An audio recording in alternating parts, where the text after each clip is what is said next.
Hi there, I'm Stephanie Condon with ZDNet, and I'm here with the folks from Sittercity, a site you may have heard of if you've ever needed to get childcare.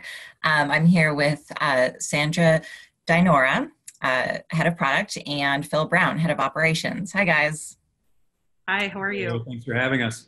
I'm good. Thanks for joining me. So Sittercity is actually one of the first customers of Google's new AutoML, software that automates the creation of machine learning models. And from what I understand, the promise of these products, like AutoML, is that they'll make machine learning accessible to businesses, kind of regardless of the level of machine learning expertise on staff. So that's what I was hoping to hear from you guys about today. So I was hoping, Phil and Sandra, first of all, if you could kind of give us a little overview of Sittercity, your mission, how many customers you serve, all that good stuff. Perfect. So Sittercity was founded in 2001, and we were the first company to develop an online childcare solution. Since then, we've connected millions of families and sitters on our platform. As technology has evolved, so have we. So we're really embracing a mobile-first, data-driven, on-demand world that we're living in. With childcare, even when we're working with our regular go-tos, and it really just takes a lot of juggling of texts and calendars and ATM runs to get things organized. So we're really on a mission to help make childcare finally work by reinventing the category we created with technology that helps simplify the way that families and sitters connect.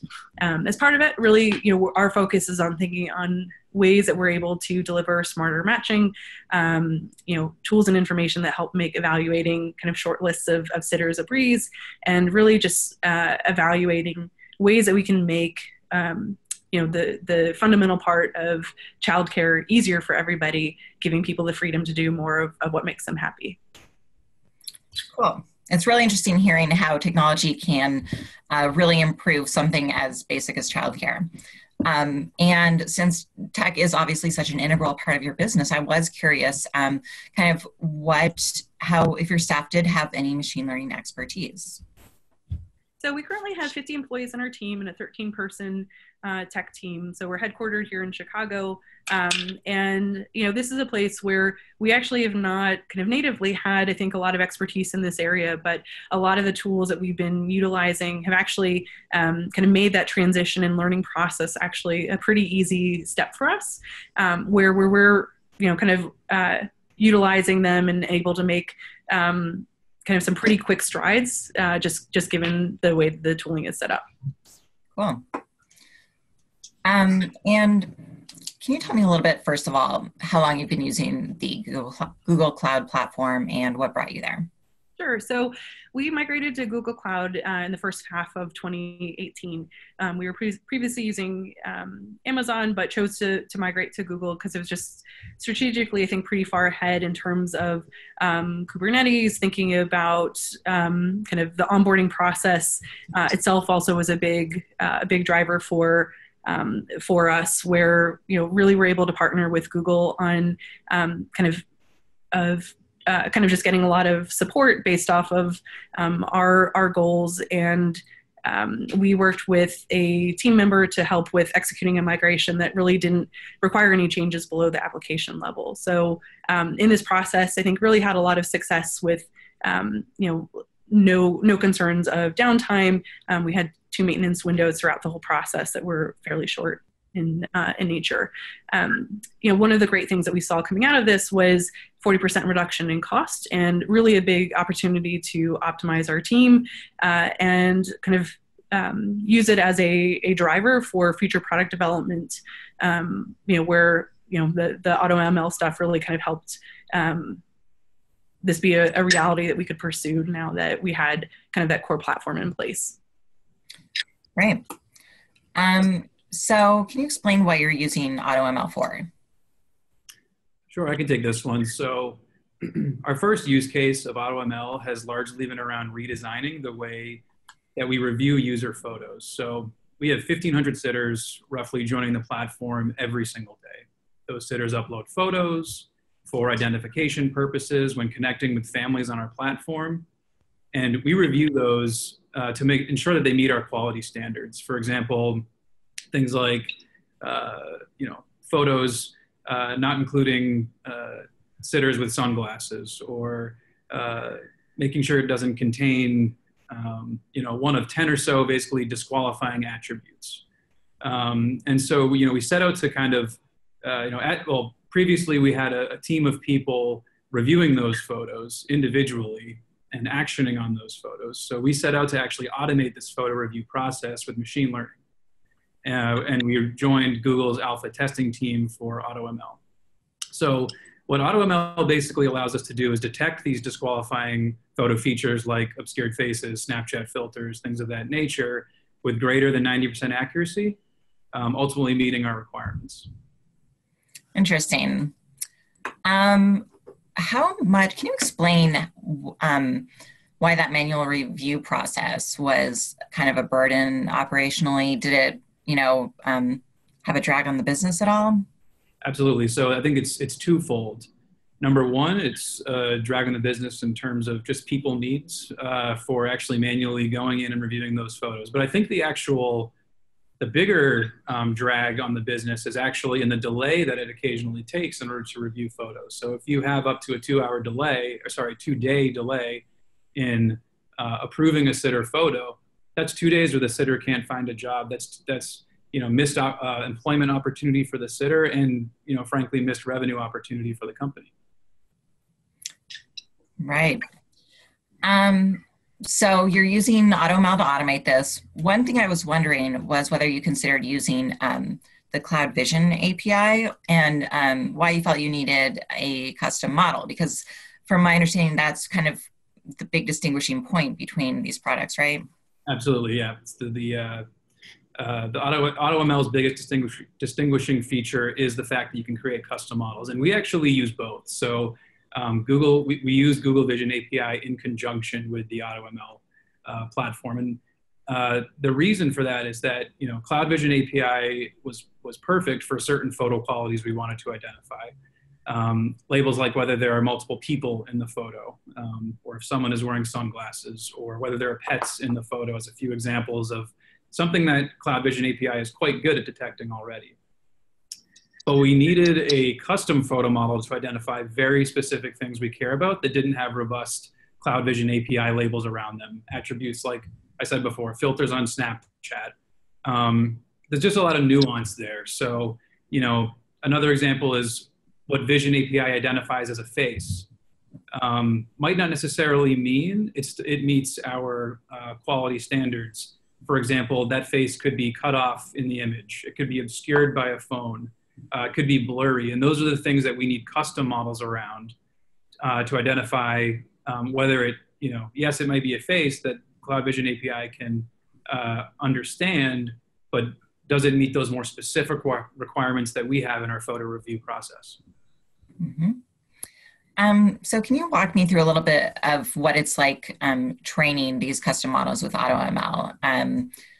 What was your data set like, and just what's the process like in general? Sure, absolutely. So, I mean, the data set itself is fairly straightforward, consisting of, photo URLs, basically, and individual labels. And how you get to those individual labels, we're lucky that, we have a photo database in the millions. And so we didn't have to use basically outside sources to gain those labels. We actually we did manually label the data. And I think what that exactly entails is actually going through, physically looking at a photo and assessing whether or not some of those individual labels, like various Snapchat filters, apply to that photo. So it is a pretty manual amount, it is manual work that you have to do in order to do it. A lot of it is either putting brand new labels, it could be relabeling, or it could be essentially cleaning up old labels because you really want to be training with a 100% accurate data set. And so one other interesting thing I'll say is one of the phenomenal things about AutoML is just that we saw remarkably accurate early results with as few as 1,500 photos in our training data set. So that's basically a rough walkthrough of the labeling process. Yeah, that sounds pretty great. So, I was wondering whether the process of having to, come up with these strict categories for the program to spot and just automating in general, kind of whether there's a cost benefit analysis versus having people manually doing it. Obviously it takes, it's much quicker, but are you sacrificing a little bit in quality? And was that just an easy trade-off to make in your mind? I think it's a pretty easy trade-off moving forward.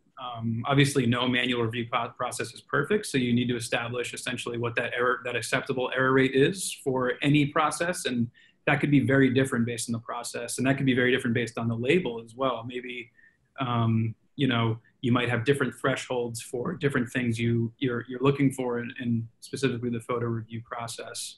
For us, we had a large enough team manually reviewing photos that it made a lot of sense, and I think kind of what I mentioned before is it's not like this is taking hundreds of thousands of photos and manual labels in order to accurately train a model above 90%, which is generally the threshold we're using. It actually is, the cost benefit analysis was pretty easy when you're reviewing 1,500 photos for individual labels. Mm-hmm. And were you able to kind of change the workflow of your staff after implementing this?